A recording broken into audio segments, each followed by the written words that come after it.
जमीन पर आप खड़े हैं, वहां जिनके साथ आपका मुकाबला है, बीजेपी है, जेडीयू है, आरजेडी है। नीतीश कुमार कह रहे हैं कि अगस्त में 3 लाख नौकरियां हम देंगे, 1 साल के भीतर 12 लाख नौकरियां देंगे, और वो बार बार कहते हैं कि हमारी पार्टी और हमारी सरकार ने जो कुछ बिहार के लिए किया है वो किसी ने नहीं किया।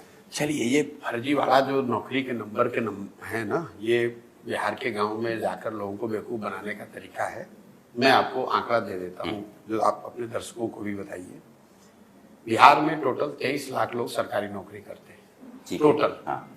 चपरासी से लेकर मुख्य सचिव तक, संविदा कर्मी इंक्लूडेड, टोटल 23 लाख लोगों को ही 75 साल में नौकरी मिली है, जो कि यहाँ की जनसंख्या का 1.97% है। 98% लोगों को न सरकारी नौकरी मिली है, न आगे अभी मिलने वाली है। उसी 23 लाख में लोग अपना दावा जो ठोक लें, कांग्रेस कह ले कि हमने दिया, किसी ने कहा, आरजेडी वाले कह रहे हमने दिया, किसने दिया। ठीक है।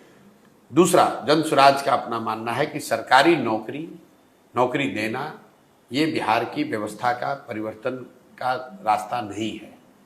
दुनिया में ऐसा कोई प्रमाण नहीं है कि किसी बड़ी व्यवस्था में, देश में, राज्य में, समाज में सरकारी नौकरियों के जरिए लोगों को प्रॉस्पेरिटी मिली है। ऐसा कहीं कोई प्रमाण नहीं है। हम लोग की सोच है कि शिक्षा, जमीन और पूंजी, इन तीनों के समायोजन से बिहार का विकास होगा। और हम लोग इंक्रीमेंटल चेंज की बात नहीं कर रहे हैं, हम लोग ट्रांसफॉर्मेशनल चेंज की बात कर रहे हैं, आमूल चूल परिवर्तन की बात कर रहे हैं। मैं आपको सिर्फ ये बता दूं कि 1990 में भी बिहार देश का सबसे गरीब और पिछड़ा राज्य था, जब 40 साल कांग्रेस ने यहाँ शासन चलाया। 2005 तक, 2090 से 2004 तक लालू जी रहे। 2005 में जब नीतीश जी बने तो भी बिहार देश का सबसे गरीब और पिछड़ा राज्य था। और आज 2024 में भी देश का सबसे गरीब और पिछड़ा राज्य बिहार ही है। तो आपने क्या विकास किया, नहीं किया, उससे मतलब नहीं है। जन स्वराज कह रहा है कि 10 साल में 28 से उठकर सिर्फ बढ़ोगे नहीं, कम से कम 15-17 राज्यों को पार करके हम लोग टॉप 10 में पहुंच जाएंगे। उसकी बात है।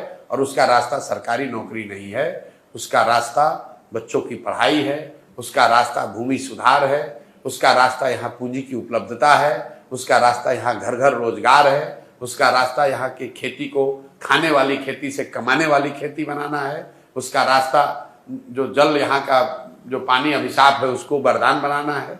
और इस तरह की जो बात यहाँ पर कहने वाले लोग हैं, इन लोगों से कोई हमारा वास्ता नहीं है कि 1 लाख नौकरी देंगे कि 10 लाख नौकरी देंगे। हम कह रहे हैं कि यहाँ से पलायन 2 साल में रोक देंगे। 2 साल में पलायन रोक देंगे। Distress migration will be brought to 0।